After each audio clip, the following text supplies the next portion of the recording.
And a very good evening, everybody. Welcome to another of our Saturday night programs exploring all things spiritual. We have got a smashing guest on tonight, absolutely. I just, when I'm talking to this lady, it's just like dealing with a great big ball of bubbly energy. It's really, really wonderful. Talking to us tonight from Arkansas, is that correct? Yes. In the States. Is there a difference between Arkansas and Arkansas? Just the way you want to say it. Ah, right. Okay. Because I was like, oh, which one is it? Well, we go for No Arkansas judgment. No judgment. Everybody says it a different way here anyway. from America. True. The lovely Heidi Korrodi. Heidi, a Yes. very, very good evening and a very warm welcome to our Saturday night program. Thank you for joining us. Yes. Uh, Absolutely. yeah, we're looking forward to it.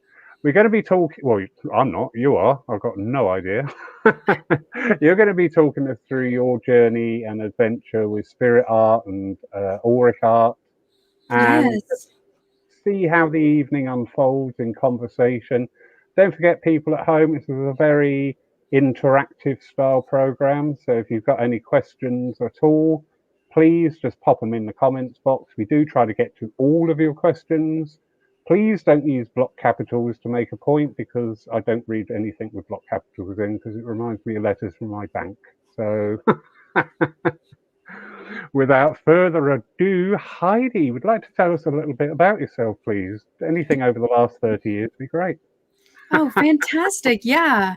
So I am originally from Louisiana, raised just a few hours from New Orleans, and got to enjoy a lot of the culture that kind of centers around some open-mindedness to things like tarot, getting to have experiences as a teenager, exploring that on like the French Quarter area, walking around and talking to people about their experiences, mediumship, and their adventures with things like hoodoo and voodoo, and even a lot of the cultural bridges in New Orleans, bringing all sorts of cultures together.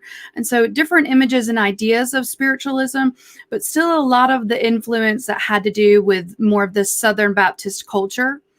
So it's a good mix of, growing up in a Catholic household and getting to learn about things from spirit, from being able to glimpse it as a child and getting to see more of this world. And then getting to explore that through, even religion from the access point of rejection and seeing how that affects those around you. And kind of, I've definitely gotten drawn towards the UK, the spiritualism in these parts of Europe, even in Australia, where there's just a lot of open-mindedness towards a lot of the things that I felt from a young age, from that age, where I was questioning these bigger pictures. And how much of this kind of fits into my journey looking back to now, where I had a near-death experience as a teenager at almost 20, and getting to live forward from that moment where, this last 20 years has been a journey of healing, of using meditation to heal, of using meditation to grow, of backstepping into the trauma cycles in those healing cycles we take, of healing from trauma from the past, from childhood, and then also getting to take those adventures into more of those ties to spiritualism, to exploring all sorts of religions and opening my mind and heart to all sorts of philosophies of living and all sorts of people that are tied to those beliefs. And then really getting to explore, always being someone that loved art and used this towards fueling a career in sculpture and three-dimensional art with ceramics and welded art, forged art, getting to work with materials from the earth in a way that I felt almost helped me explore the three-dimensional capacity of getting to feel things from Mother Earth that were like minerals and clays forced together to make these compounds. Or there's just something about staring into puddling metal or golden blazing bronze that just makes you feel connected to the center of the earth. And all of these things that kind of I was living through, and I saw as an artist to get to go through and connect me to that creative energy that feels very spiritual, but also got to see how this connected back to that journey that I feel like I've been on the past 20 years, where I see how art has taken on aspect of being two-dimensional painting and using that as a job and teaching that, and then also turning that into something that I didn't feel passionate at all, and then getting to use it as a means to find spirit again and renew that interest in something that feels like it's called to more, and the way that the body moves almost in that right, where it connects us back to these ways that something we don't feel connected to can get shifted in just this one little way. And then now I feel so impassioned about this, and I love to share it with other people. I see how it's shifted how I view imagery and colors and shapes when giving readings and giving messages and bringing spirit close. And then it's also such a energy to it, just like that excitement I'm exuding right now. It has such an energy to it. And there's this feeling when somebody's holding one of these and they're looking at it and they're feeling the vibrations that I put into it, into the paper from the colors. And they take it home and they hang it up, and then they look at it, and it's a reflection of them when you have an aurograph like that and somebody sees you, somebody's seeing these things that you're doing and noticing in that spirit way that this isn't of me. I'm just doing this because it's there, and I'm just giving you the messages that, you know, are there for you, not from me. And also getting to bring that through in things like spirit art. So it's something that I kind of see. I've spent years working with healing, and in a measure it was to save my own life. It was to save myself from multiple surgeries. It was to heal my body in a way that was damaged. And then I got to kind of turn that into a way to offer that to other people. That concept of we can heal ourselves. Everyone can do it. We're meant to be relieved of pain, have that removed.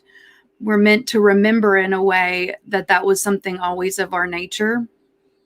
Very true. And I love that. Getting to share that with people now is a passion too. I mean, I was sharing it with people regularly, and finally we got and turned it into a healing circle. And we do that for ourselves, for each other, and for the world, healing at this world every week for an hour, and trying to inspire people to do that regularly. Go home, do this for 15 minutes every day, or when you're feeling stressed or when you're feeling down, how these ways that we repetitively do things, even if you don't feel like a healer, you take these things on and they create this little spark in you that grows, and it does ignite that flame and brings us back to that center point. And you can hear it in your voice, because when you started, you're Heidi the artist and the Auric reader.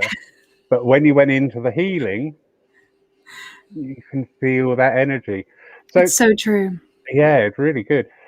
For your healing journey, did that stem from your art journey, or are they just two intertwined going on at the same time? Whew.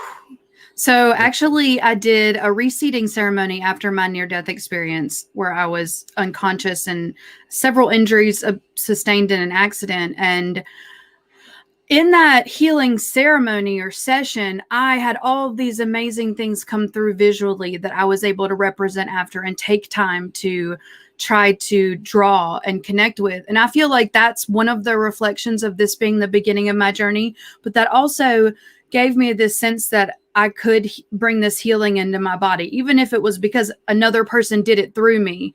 It was just this concept that the doctors weren't going to heal everything. And then I think also that experience of almost living that life where it's like, I see that as a center point, like a compass, where there were these points established in my journey that then I couldn't walk away from. And having the experiences of seeing myself in a perspective that would be more 4 to 5D, and that accountability, it changed those directions that I would say I was drawn to experience and expand on.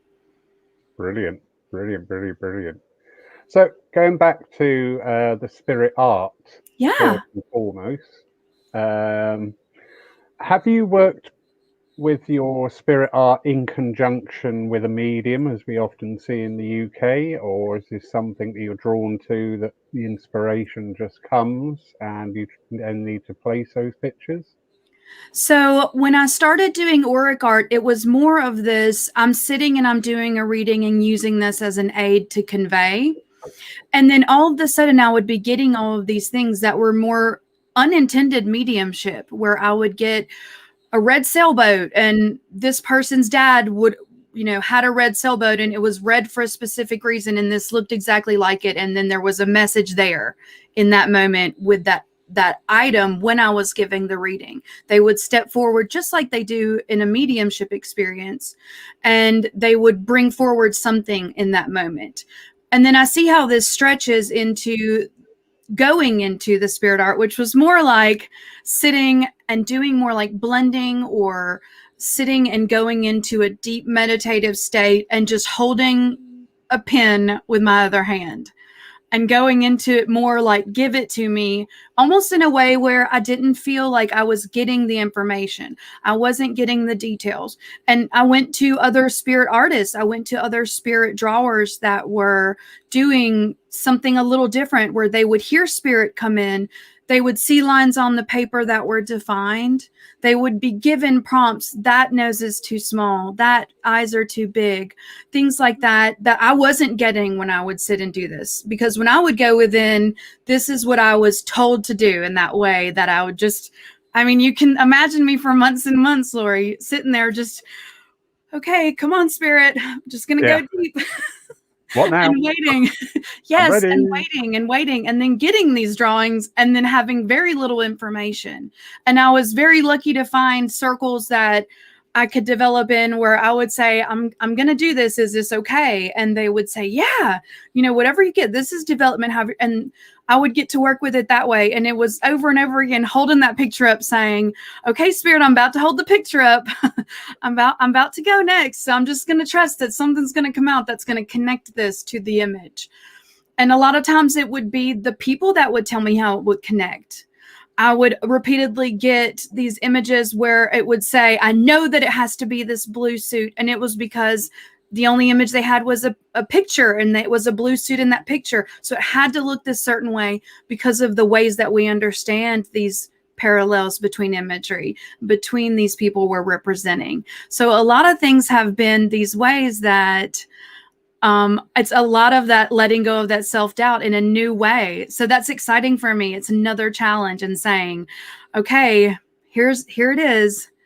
Okay, let's go with this. And then always having that faith that they'll step forward, even in platform situations where it's back to back to back. And, you've got that pressure, like, holding it up. Anybody? But luckily, I've been very lucky that I've been able to make those connections. And it's just something that the more you trust, the better that comes through every time. Brilliant. I love the way you demonstrated unconsciously about when you hold the pen or the crayon like that. I do exactly the same. I'm working a bit more and more now with automatic writing, and I just sit there with the pen and wait.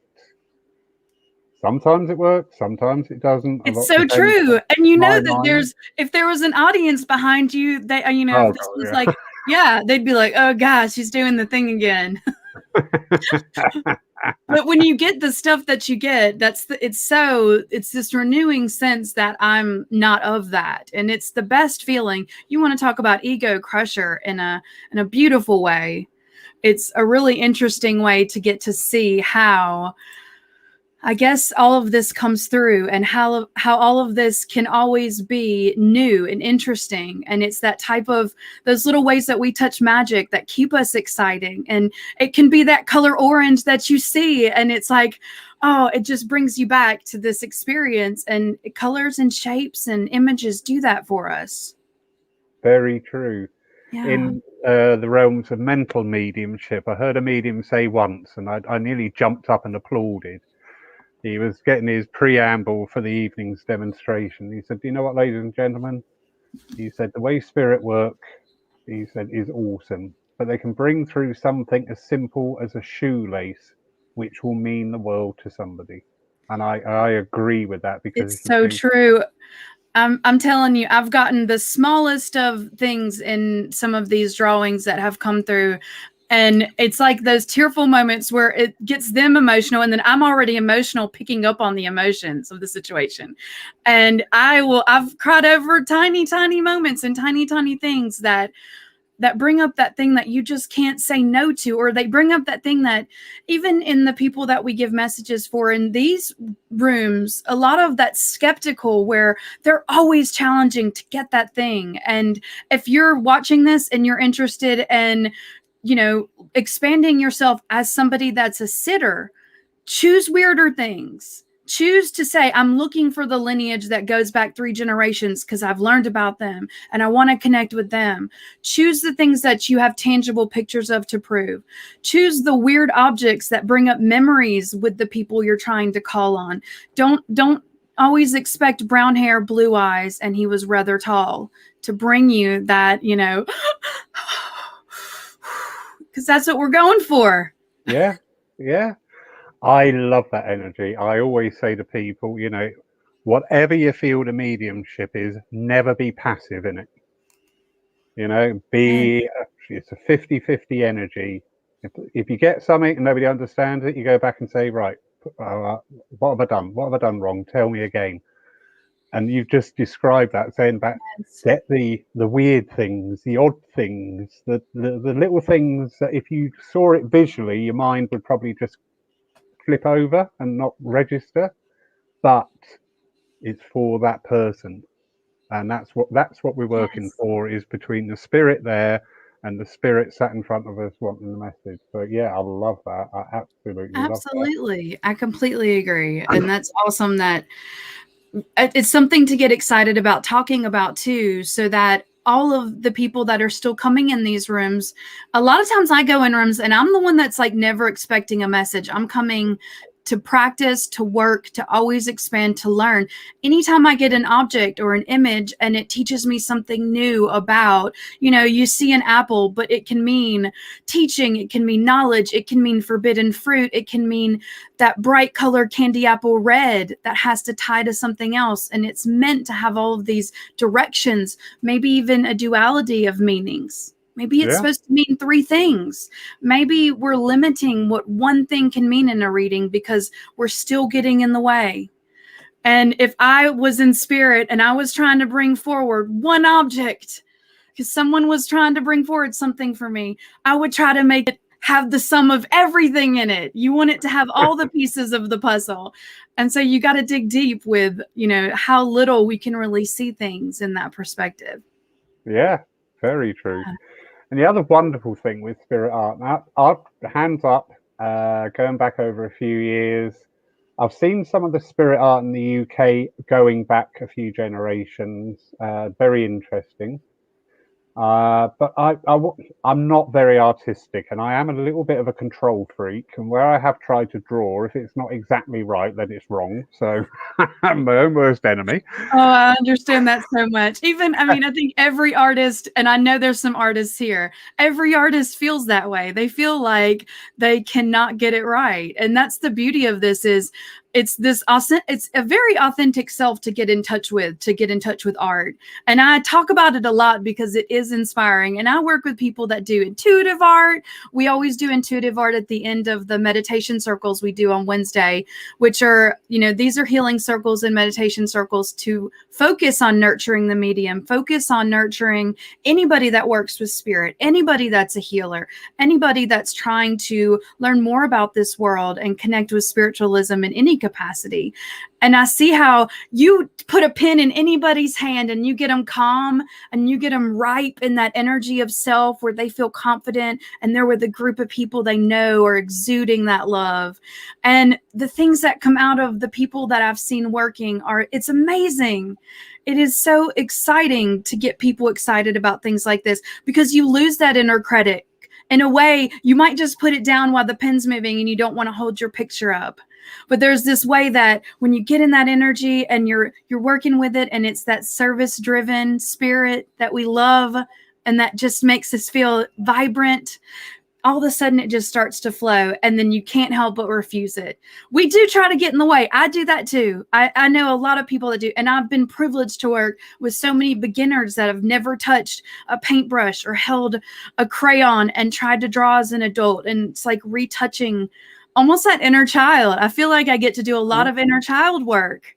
We're connecting with that little girl or little boy that could draw to their heart's content and didn't care what anyone thought. And we're constantly reconnecting with that person as adults, as people that work with spirit. It's like the Santa Claus lie. We're still relearning all these truths about what is true and what is false. And those truths of the heart that make you feel ignited, those are the ones that when you connect with that, even if it's for one drawing, even if it's for one line of automatic writing, you're like, wow. You want to do it all the time. You get more excited about it. You know, it's a vessel. If you get discouraged or you're in a reading, you get stumped. You just are like, well, let me just, do a couple little squiggles. Let me just sketch a little. Let me just write a couple words. It's those ways that we have that support us that then become tools for that toolbox. Yeah, I resonate with that very much as well. When I started teaching circles and leading circles, I loved that energy. I really did, because you So really, true. like you say, you connect again where you were when you started. But as you're teaching, you're also learning, because your students or the people sat around you at the time, they'll say things and you think, actually, yeah, I like that. That resonates well with me. So brilliant energy. Yes.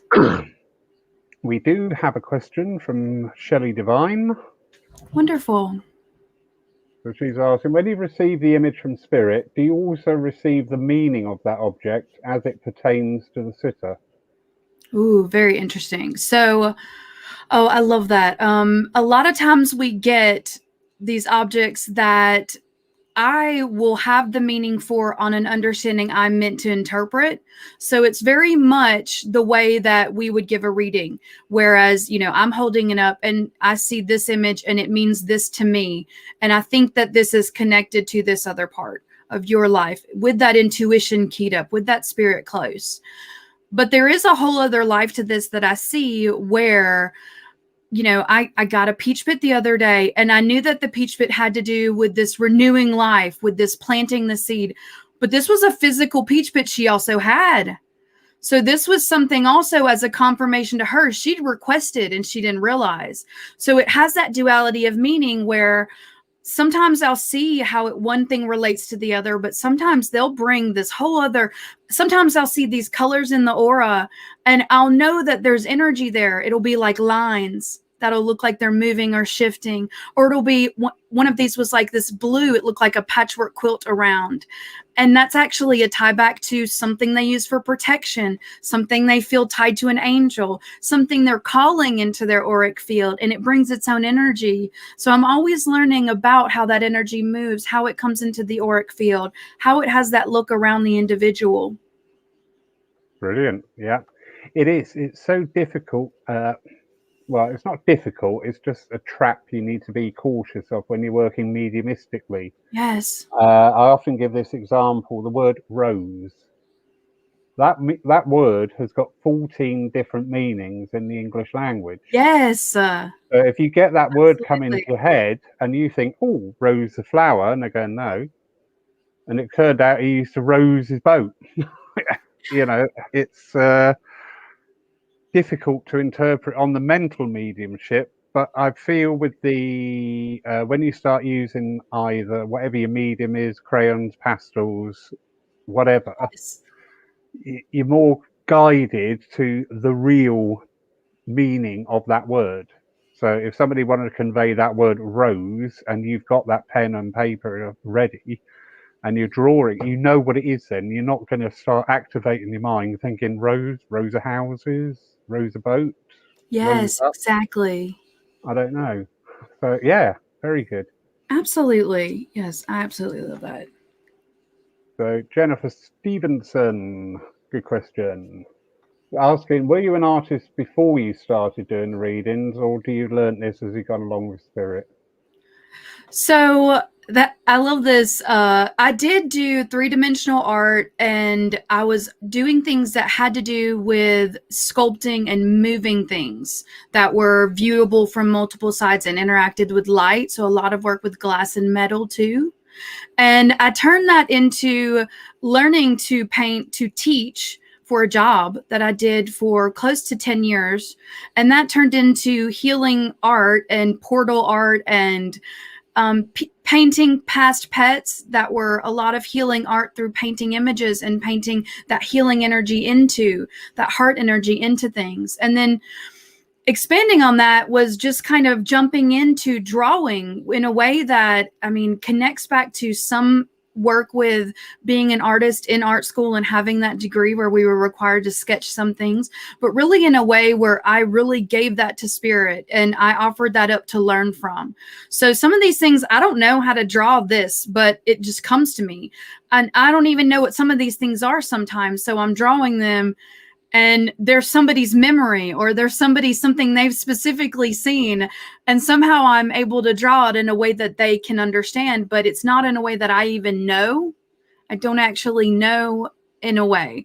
And then the spirit art itself, I would say, is very disconnected from the body. It's very much spirit coming in almost like a trance-like state, almost like completely emptying the vessel and going deep in meditation and sitting there with very little information. Sometimes I won't even know if it's going to be a boy or girl when I'm starting, when I'm coming out of it, taking in note of details, taking in notes of what's there. Why is it there? Even always asking that question, filling in colors. Does it need to be that color? Things like that, where it's a lot of intuition. And so I've worked with now a lot of people that are starting out with this, a lot of people that are saying, can I do this? I love drawing. I feel inspired to paint or color. I love color, or I feel like I want to move it around on a piece of paper, but I've never done this. Feel into that inspiration, feel into that going within, going back to your guides, asking, is this connected to, asking if this is something that you're supposed to be working with? Because a lot of this will be given. That's something I'm seeing more and more. People pick up a pen, they put it to paper, they say, I don't know if I can do this. They sit in a group where there's some energy built, where there's some movement, they put some inspiring music on, and something happens. There's this magic. And it very much parallels the way I see things like people that are working with mathematics or with writing music, or with, where there's this way that there's this flow and there's this energy to it that it almost seems like it's not of the body. And that part always just kicks up and tunes in. And that really has some interesting appeal to people that might be questioning. It's like a renewing type of faith to have those little things come in, to open and free the mind, open that heart area, and just let whatever flows out flow. Yeah, I get that. It's quite interesting, this perception of what art is. I would, as I've already said, I don't like doing art because I can't draw. So, and because it doesn't look perfect to me, I tend to push that to one side. But the whole thing with spirit art is not meant to be perfection. You're not going to sit there and turn out a Renoir exactly right. Of whatever. You're going to turn out what your heart and what your mind and what your spirit is picking up. Absolutely. And recording that in that instant, because that is a beautiful gift. So often people go along, you get a message from a mental medium, and then once that message is finished, that's it, it's gone. Forever. Yes. But with this art expression as well, you can take that away and revisit that whenever you want.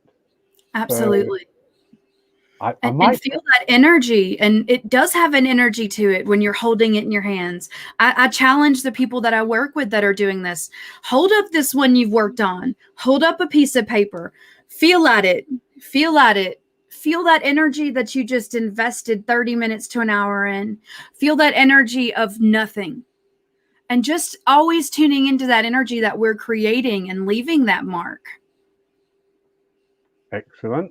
The questions are coming in thick and fast tonight. This is good. Wonderful.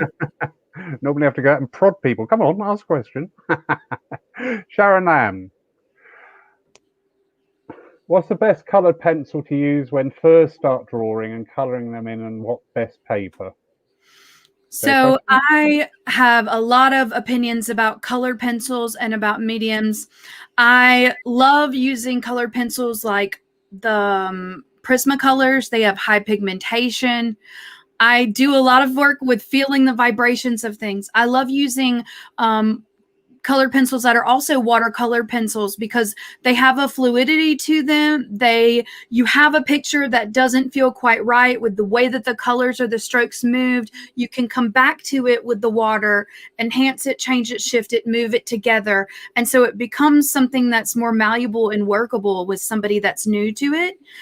I find that just using a sketch pad that is just decent paper, you don't have to use the most expensive paper when you're starting out. There's not a requirement for that to be the best. Sometimes when I'm doing this, I will just use copy paper because it's this bright white and it reflects the colors the most. And so if you're using this for more like things like this, holding up the bright white copy paper will reflect more of your work in front of a camera. But if you're doing this as far as you want to be able to offer these as something they could frame, then just a sketch pad that has, basic sketch paper, that's not something that you have to invest extreme in. I mean, we all like the idea of using these materials, but at the same time, I think of how I would rather you get a sketch pad that has 50 sheets of paper and do this 50 times than try to invest in a medium that I find from my own experience. I'll buy the expensive paper. There's 10 sheets and that 10 sheets feels more restrained. It feels like I have to keep it. It feels like it's special. It's like fine wine. Art supplies can become something you stockade that you don't want to use, that you want to make sure they're for the right moment or that timing. And something that's more basic that you can use more liberally, then you're definitely going to have more opportunities. Very good point. Just going through my mind, my simile for that expression is when you start to learn to cook, you didn't learn to cook with a filet mignon. So true. You started to learn, you would make pastry, and then you would learn how to apply that pastry, and then you would work with the filling. And that is that same building of those skills. So true. Yes. Because it's always, we must remember this is a two-way exchange of energy between us and those who are working with us. And as we have to learn how to express on whatever medium what's coming through, so on spirit side, they have to learn the best way to express that to the medium for that transposition. So it's an evolving process. So yeah, I would quite happily go out, grab a handful of copy of paper and sit there with a pencil and see what happens. Absolutely. I did giggle inwardly because when I first saw the question, I wasn't quite sure. But then I thought, you know what? When I started doing automatic writing again, I went through about 8 pens until I found the one pen that actually worked. It's so true. I did the same thing. You want to talk about, I spent so much money on pens and I use like the cheapest pens now to do spirit drawing with because they have this slow flow that I can sit there and not bore a hole in the paper that just is one big black dot.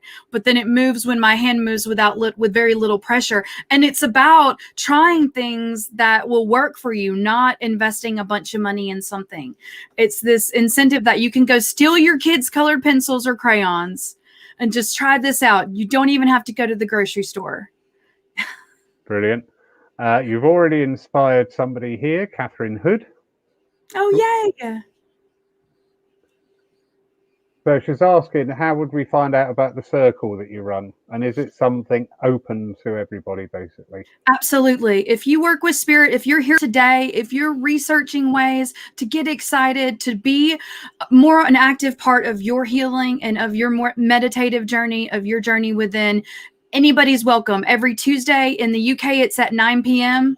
Every Wednesday, same time, same Zoom. We try to make it as easy for you guys as possible to get on. And it's just an hour of healing, an hour of every week for the meditations. We do different types of meditation. So there's a brief, like 10 to 15 minute exploration. Like a week ago, we did tapping. So it was, we had somebody that came and talked about AFT tapping and bringing in that part of. And then this past week we did an exploration with a piece of fruit where we just heightened our awareness, heightened all of those senses on focusing on. And so each week we try to do a small meditation, and then we do a guided meditation that each week has a theme. So this week was balance, and finding a balance between those two inner wolves, the light and the dark, the shadow work, the light and how they work together. And then always taking those and representing those artistically so that you have this tie back to having these experiences. That is very interesting, because at this time I'm finding there's this psychic network opening up worldwide, and you mentioned shadow work, and there's a lot going on about people working with shadow work at this time. Absolutely. And I love it because we use this as a basis of the Cherokee. It's an old parable about a grandson that's talking to his grandfather about which wolf do you feed? And it depends on which one you feed, but you have to, in a way, feed them both. You have to have that intuition of knowing how to feed both of them. Maybe that shadow work, that dark wolf is a picky eater. Maybe he doesn't like to be fed the same way. In that way, that learning new things is hard. Yeah. Taking new jumps is hard. Putting yourself out there and facing your fears is hard. And the same things where there's things that dark bring to light, like the cunningness, that ability to jump in, that ability to problem solve and strategically place, and that ability for timing. That has a lot to do with noticing where we're coming from, noticing how these places we're healing from represent these areas that we can go into, that we can understand ourselves further. Brilliant. Lovely Sue Townsend asking, do you draw spirit guides? Yes, I do draw spirit guides, and it's something where I love this. So I've gotten to do some awesome work with drawing spirit guides and sitting with people, and I'm actually working now with taking this new venture into painting spirit guides. And so I'm working with doing this as something that's fun and different. But every time that I've had to sit to draw a spirit guide, it's been an interesting exchange. It's very much something that I've sat like this and not been able to get my hand to draw it. I've had to go to that place more like an aurograph or auric art, where I'm going psychically, tuning in and requesting more like a seating with this guide to come forward, like a permission. If you work with spirit art, if you work with drawing these guides coming in, I had to really go through this where I was like, hey, can I get permission to draw you? And then they came forward. And it might be that these guides have opinions of their own, or, they choose that. And it's something that I'm learning from, because it gives me this sense of reverence when I get to sit and draw with the spirit guides. And it gives me that sense where they usually will show themselves right before I'm sitting with the person. So they'll come out and they'll just visit me in a brief way, like a spirit running through. And then all of a sudden they'll be there. I'm like, I know who this is now. But it's definitely something that I try to talk about, because I don't know how everybody works with spirit guides. I know a handful of spirit artists that work a little bit the way that I do. And I know more than anything, if you're getting discouraged because you've tried to start this journey and somebody doesn't work the way you do, that there's all different ways we work. And that if you are having that trouble, just to go within, that intuition kicked in with me. Something said, ask permission. Ask permission. And then I had to be like, I did it in that Southern American way, like, come on, let's go. And then I had to be like, okay, would this divine, force come forward if you would want to sit for me? In that way, that was very humble. And in that way, that brought that energy. And it was a very, what I would say, noble energy, where they came with a lot of force. They came with a different energy than I was expecting. So I wasn't even prepared in a way. I feel like it was almost like shifting gears vibrationally, preparing me for that, because it's always something different. And you can't, in a way, know what's going to come with those images. So your expectation level has to be so low. And I love that question, though, because I know that a lot of people that work with spirit drawing struggle with that.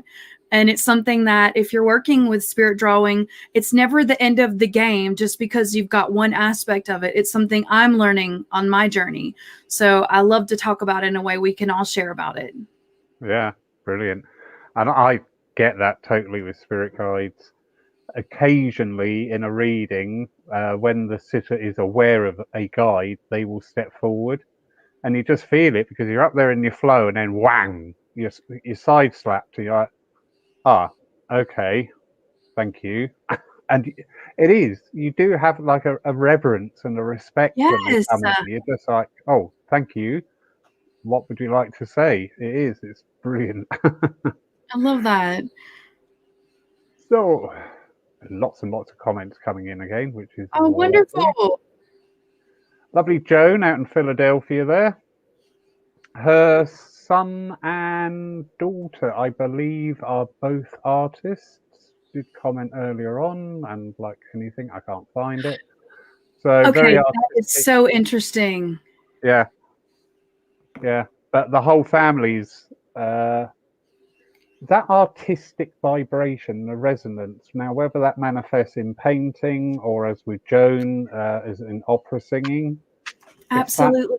artistic energy, and it's a wonderful energy. When you really come into contact with it, it's just like, wow, great. Absolutely agree. There's this way I think of Kandinsky where he used to listen to these musical pieces and try to paint them and illustrate them in ways. And you look at these, they almost look like light language or something, where we're always trying to connect in parallels and ways that we can understand that movement. And there's something about movement that has that timing to it that feels deliberate and intentional, especially if you're working at it in a way where you're bringing spirit through to communicate.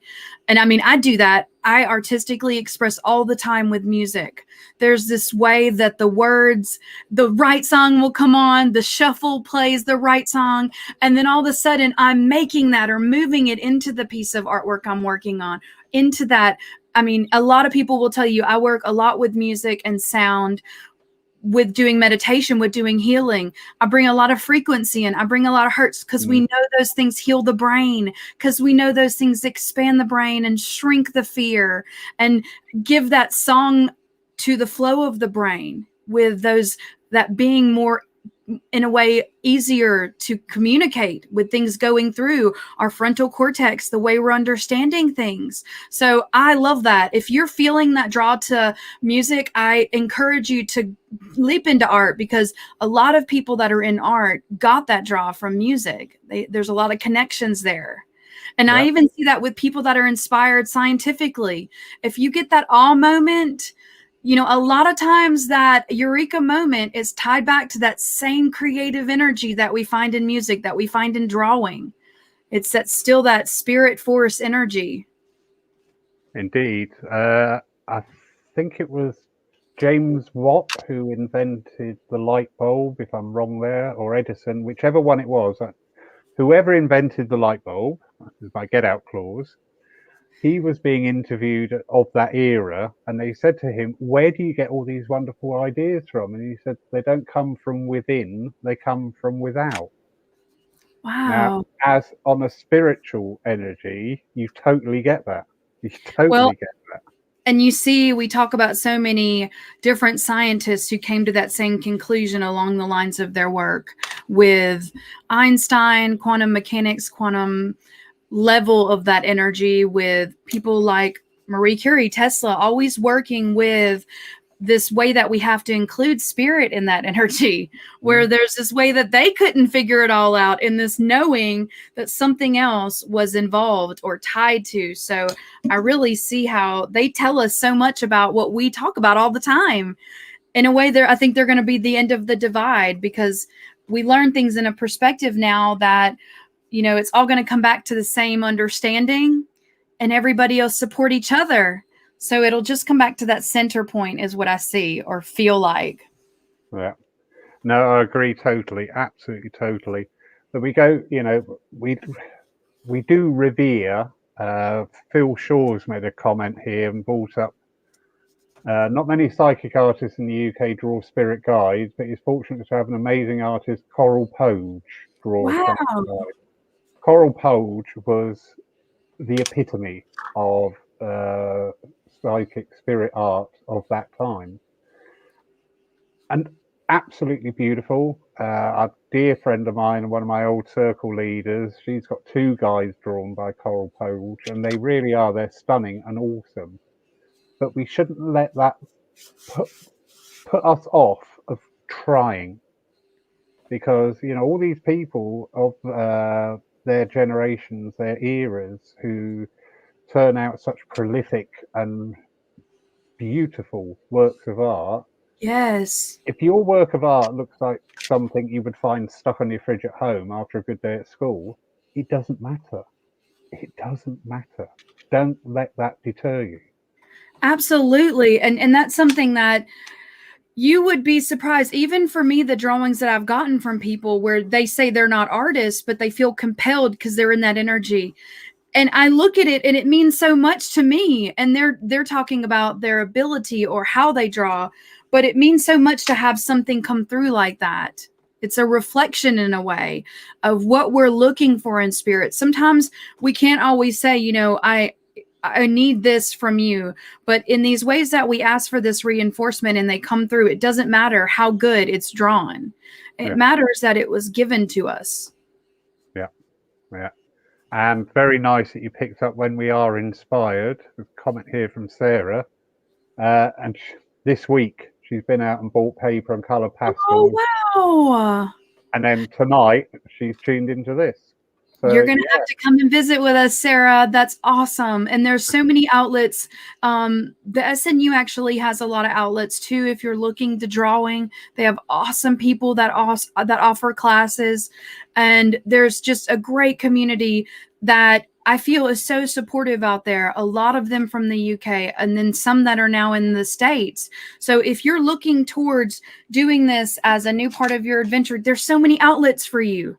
And I hope that we see you one day. You can come and meditate with us, express yourself. Even, Sue Townsend, she does an amazing intuitive art where we all kind of tune in to that group consciousness and draw and get to overlap with each other, bringing in images. And it's like, if we could all keep doing little parts like this, where we keep bringing the exciting things, and maybe you don't want to do it all the time, but it's just that fun, happy thing you can go to inspire you, or to perk you up, or to get in touch with that inner child.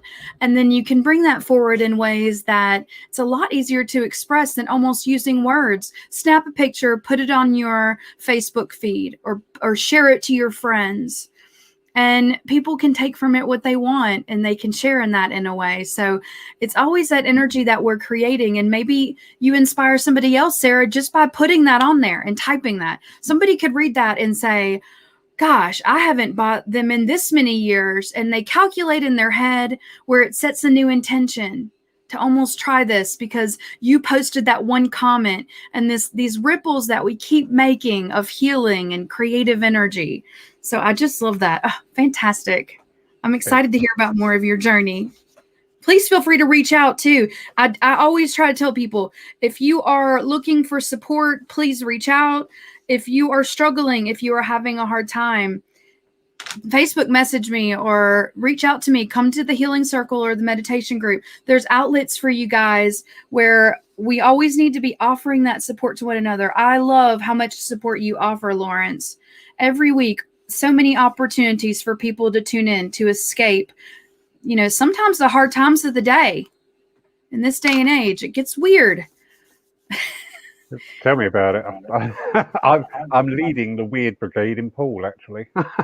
Yeah, and I see where it's a break from the day to get to tune into a meditation that you do, or healing, or it's a break from the day to get to seeing people talking and excited about something that isn't the everyday norm with these lockdowns, with the way that we're kind of all in this space and not having that opportunity to move and walk about like we can. And indeed, and spirit will use every avenue to reach everybody, to give that upliftment, to help, to assist, not take away our problems, but help us deal with them better. Yes. I love that. I love this comment from Julie Castle. I love this. I think this is great.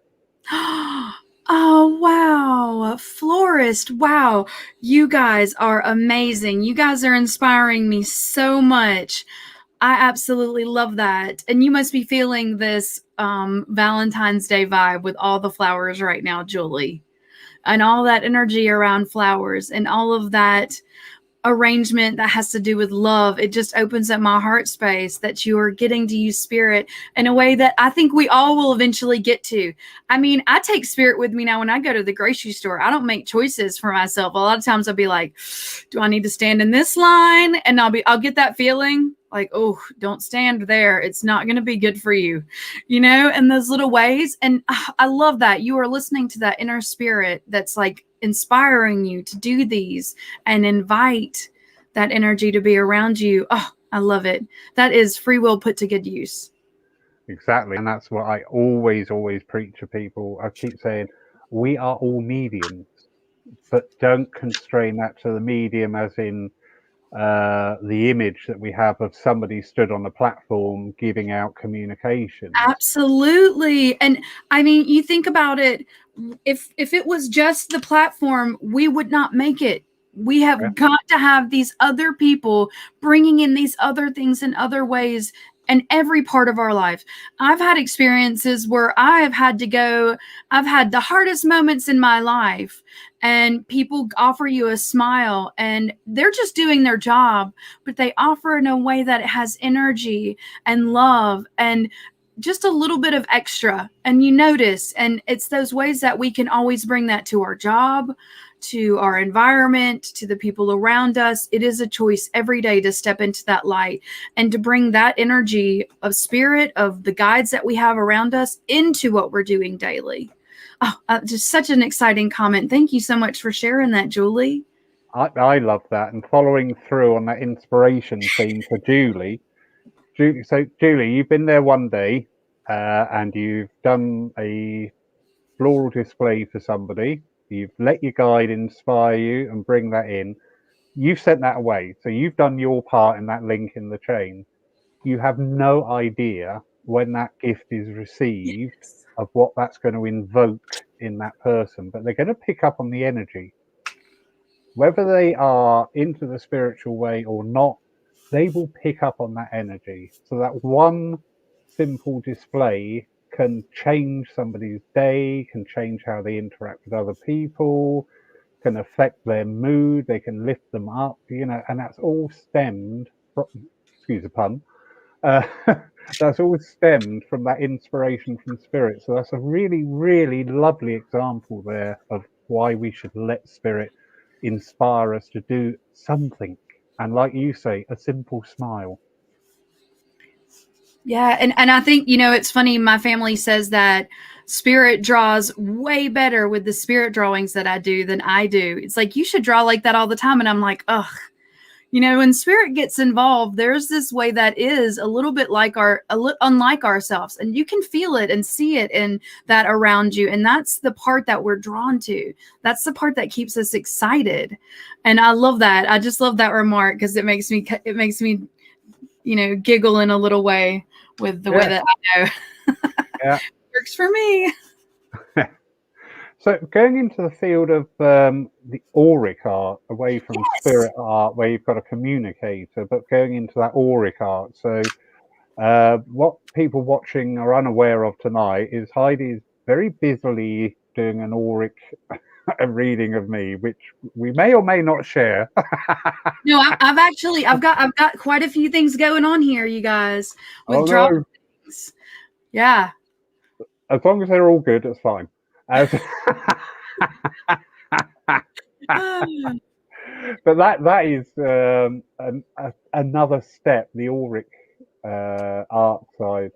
I sat in many development circles and groups, and often you get this exercise where you get just the shape, the outline of somebody, and you've got to draw their aura. Well, I used to hate that. When that came out, I just went, oh God, because I can't see an aura.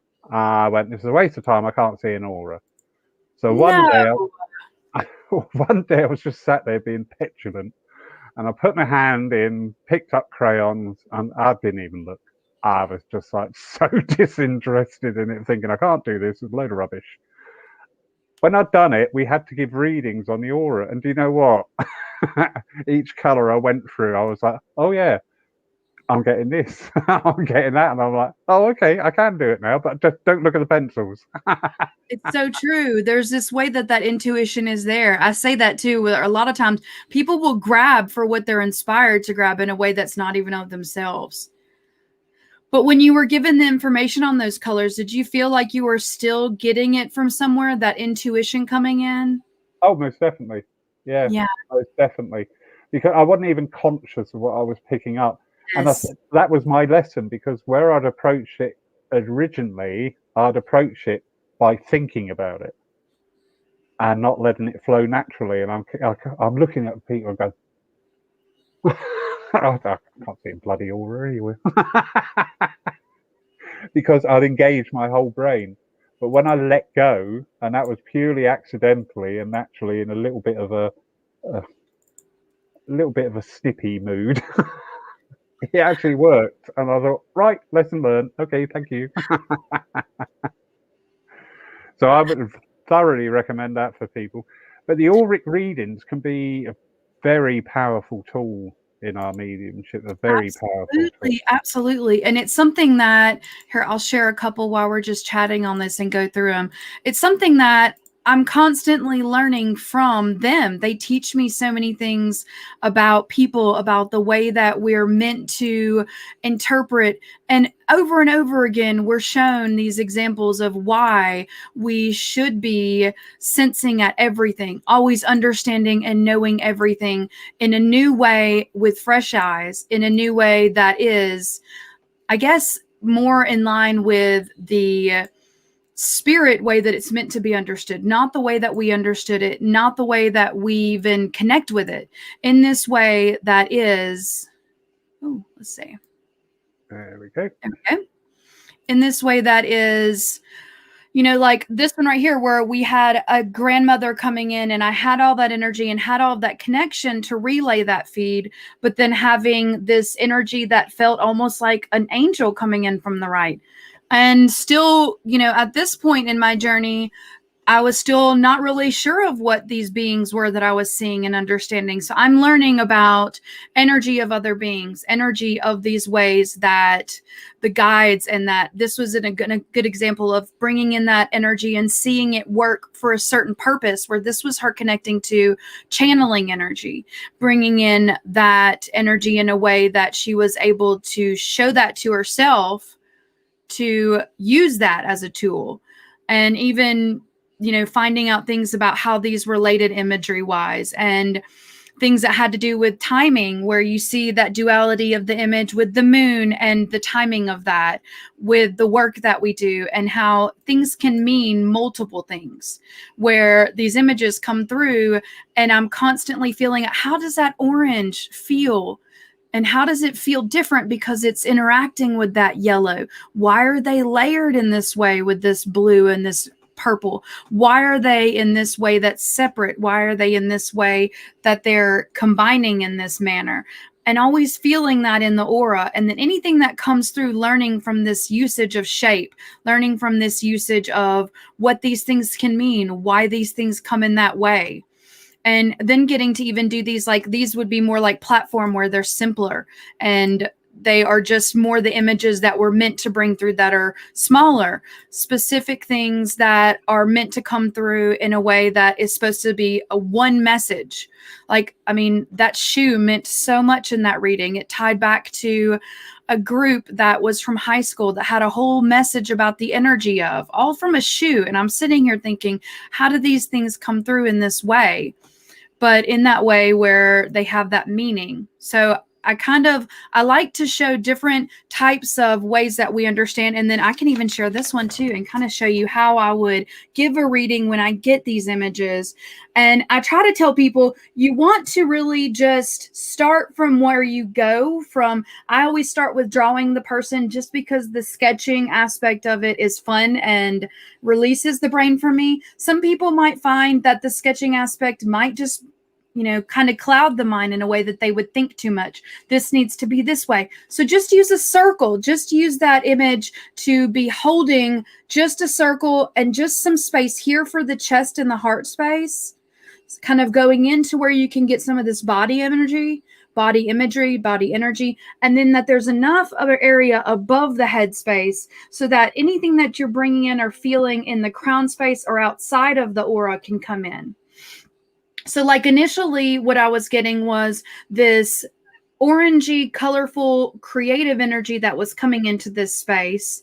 And I saw this like pelican, and I saw like you were looking out at this pelican, gazing at it, and there was these waves around it, and it was like this pelican standing on this stake on one of these wooden things way far out, and it had been like just stopped there and in one of these still moments, in those ways that birds are always really random to see them be still, and in this way that it was forward looking. I think of what this kind of has that imagery to the tie of the water, to the tie of fishing, to the tie of something in the moving forward sense, tying back to this water down here. And I don't know a lot about pelicans. I don't know what they mean imagery wise. I know from this setting that it has something to do with the placement, but it might be something that he can bring to the information of what that would mean. So all I would do is give everything I can and how I'm trying to place it with the way that it's directionally looking back at him, where it seems like there's an interaction. And then immediately I got this like, what is this called? Where it's the multiple, not a chandelier. It's one of the smaller ones. Candelabra. Yeah, there you go. That's it. A candelabra, where it had the 3 flames. It was burning in the chest space. It was burning in a way that was in you, but also in front of you. It had 3 flames on it that were burning, and it burned this way that was also this orange energy. And then I come back up to, I got this real sun energy that came in, and I actually had to come back and draw this little space that was super close to you. And it felt like you were sitting under this sunshine in a way where this was almost like a tribal sun. It had these suns, like almost like drops of sunlight coming down, like something like a sunlight meditation, and like infusing with this closest to around you, around your body, bringing in this positive light, bringing in this, almost purple. I got the purple on the tips of the sunlight, and it brought it in almost this way that felt spiritual, that felt like a spiritual energy to it, but also felt like it was somehow kindling this orange creative energy, this playback of these two against each other, this playback of the flame to this energy of this burning above. And it's somehow the way that it's dropping down into you that feels like swirling energy, that feels like that energy that's of spirit or spiritual growth or awakening of some sort. Again, no idea what that means. Telling you how it comes to me, and maybe it's something you can understand. And then I get this, and this is again just the order I'm giving it. I get this steering wheel, and it was a red steering wheel. It had like the grippy things. It said beep beep, and it was actually honking like I could hear it, but I also had to write it down. And it felt like this was, I don't know, I'm going to go with the color red, not angry, but frustrated. It also felt like this was specific to a specific vehicle. That's really all I got from that part of it. So if you get an object and you're like, okay, I got a steering wheel. I mean, you guys, I could go on idiom after idiom of what a steering wheel can mean about going in the right direction, about being the driver, about, you could forge on, but I try to just give as limited as I can with what I get and what it could mean. And going back to the color, why was it red? Going back to why I had to hear that beep beep and at the same time have to write it. And then I got this little hammock tied to this. It was like tied to it, a little orange hammock and a little like banana leaf or palm frond over it. This very calm vibe. It was like you were actually situated on a beach in like a mind frame set, or in a physical setting where you are relaxing and taking this in a way that somehow was the opposite of this. It felt like they were opposites. And then I got this energy that came into your auric field. It came from this blue that felt like this yellow energy was specifically to this experience, to whatever was happening with this sun energy coming into the body. But this blue and this green, they vibrate almost like they were interchanging, where I could see this blue and then see this greenish coming into the blue, and then see this green around that had a lot to do with offering this impression of a truest nature. It felt very nature, but it felt truest nature at the same time. Offering that. It felt, I also got the word offering. I don't know why I'm correlating green to offering, but it felt very much of that giving energy. It felt very much like this was layered, like these were interacting. It felt like this was a brighter green and a darker green. This darker green felt like the lush green of a forest that was dense and hard to get through, almost like a protective barrier that I see of all of these like forest leaves coming around you. And I know that kind of might sound like a stretch, but then I would try and give everything as I could and try and give each item as it came in and try to go back to these things that maybe struck me. Like, I don't know why this purple is on the tips of this tribal sunshine. I don't know why I got the word sunshine and it sounded songish. I didn't mention that before. I try to go back over these overviews. I come back to these things where these swirls parallel these things, and I now count that there's 5. And I come back to the 3 and the 5. I come back to the way that these are layered and trying to see if there's anything that I'm leaving out. If there's anything in the message that before you say anything, just like when you're doing a reading, you know, don't say anything until I'm done. I want to make sure that I haven't given it before he says, well, this means this. So I don't give anything that relays back. And it's that part where you always search your heart, just like with any reading. Are you going to wish that you said, oh my God, I got that. Oh my God, I should have said the number 5.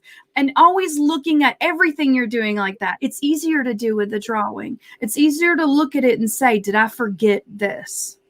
And then it's really fun to see, okay, does this mean anything to you?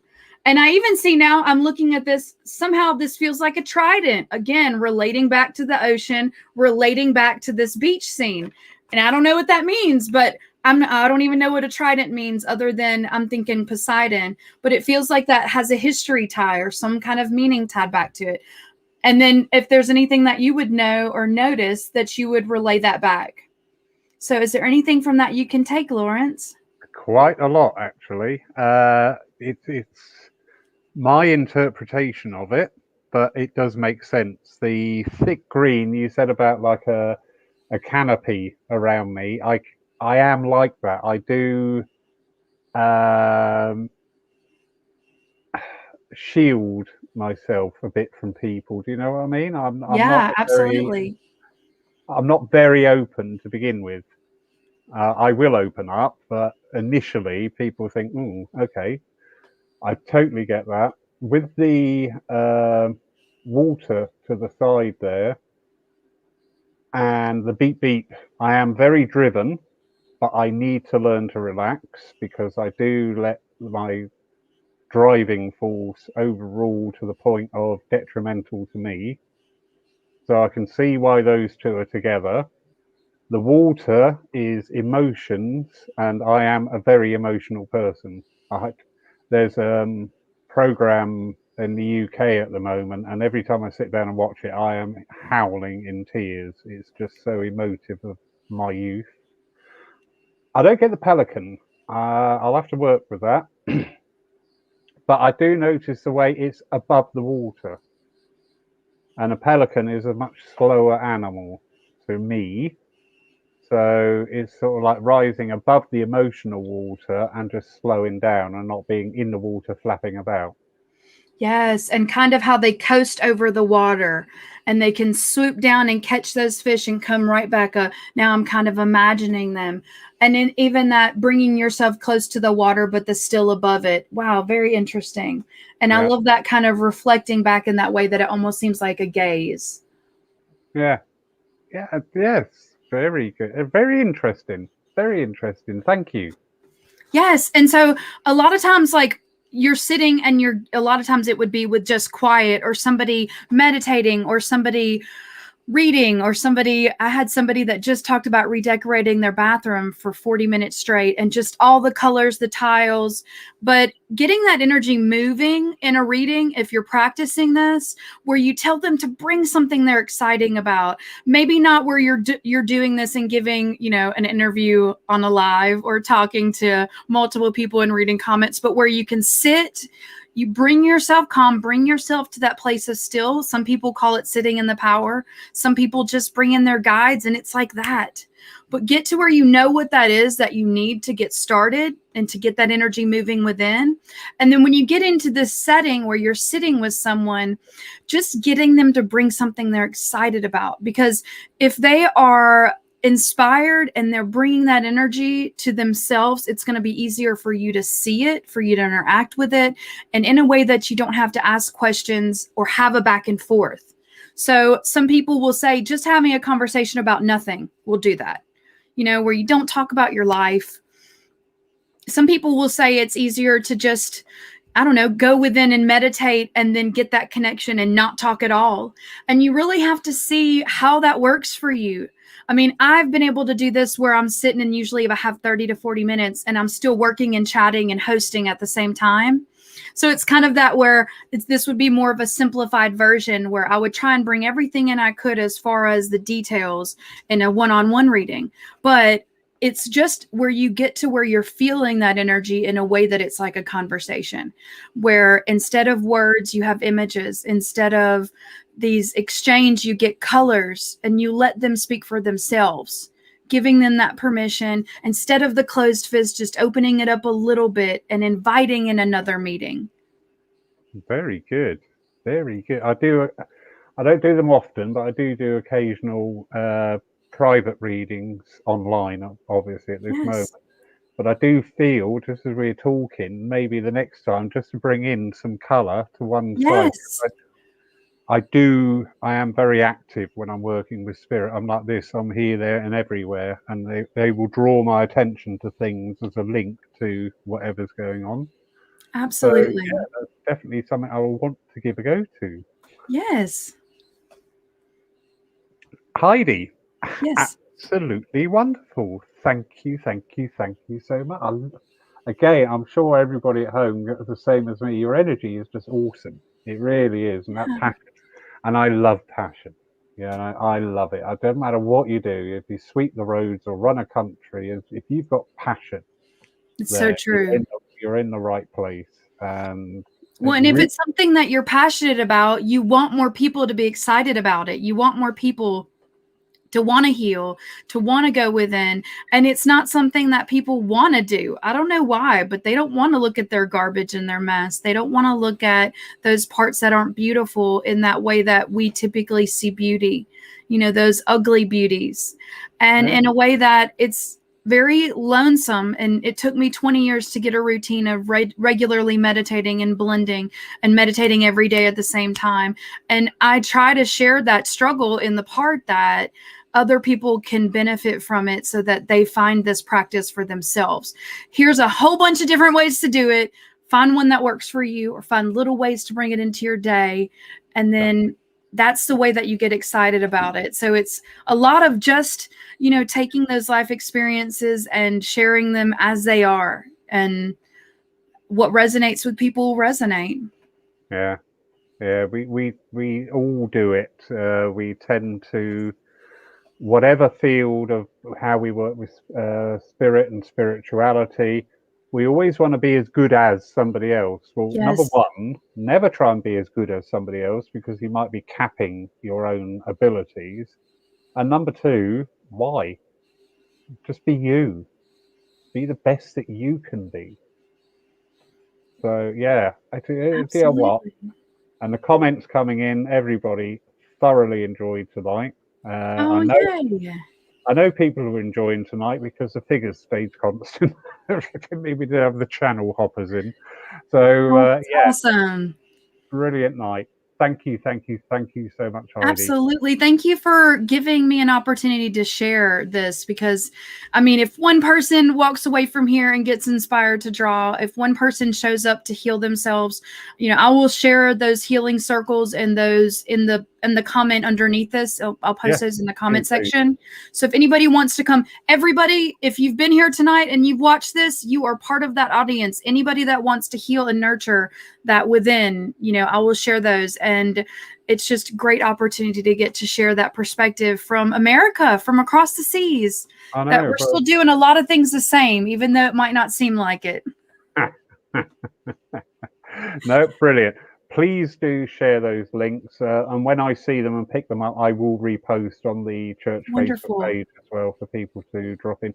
Because an awful lot of people now are looking.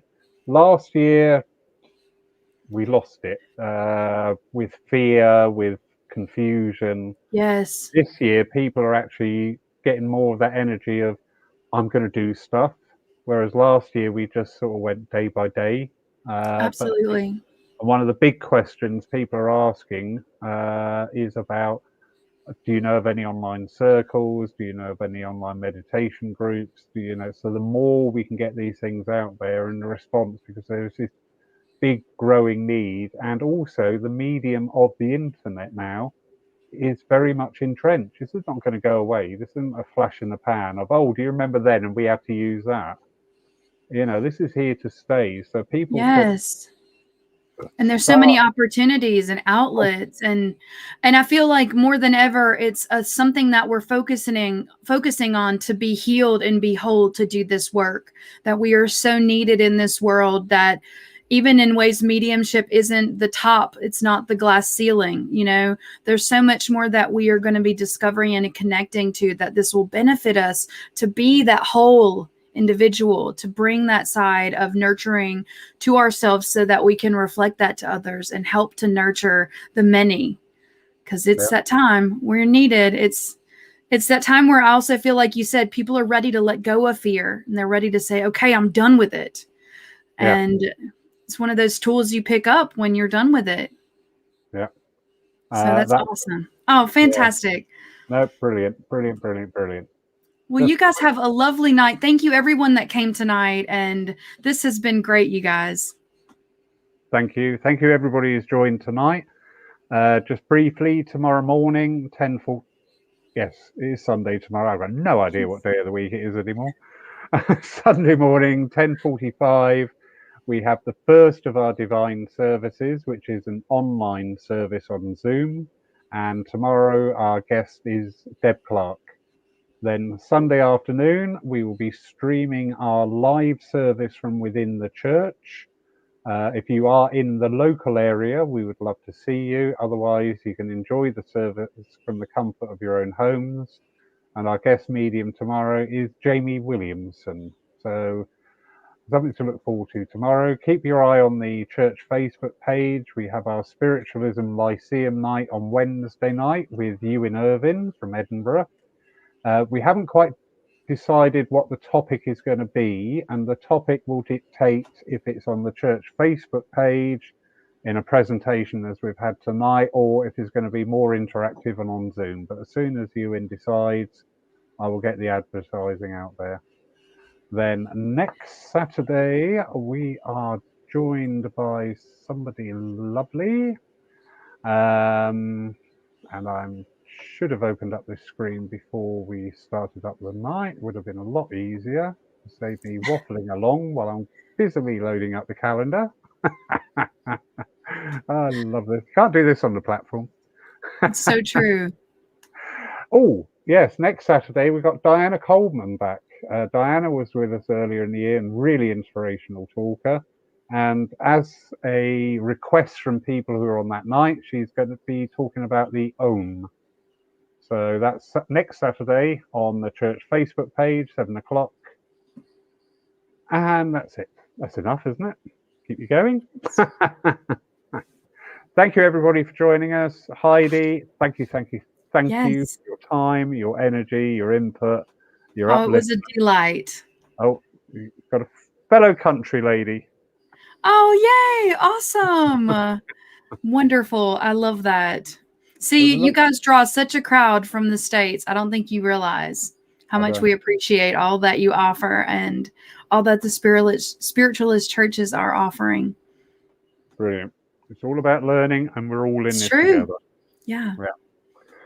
Thank Great. you again. Good night, everybody. Have a peaceful night. Oh, she's gone. Wish you wouldn't do that. Thank you again, Heidi. Look after yourself, stay safe, and we hope to see you again online in the future. This evening will be available very shortly on the church YouTube channel to rewatch. Just search under channels, PCSC, Also, it will be held in the church Facebook page on the videos tab. So look after yourselves, everybody. Lots of love and a very good night to you all.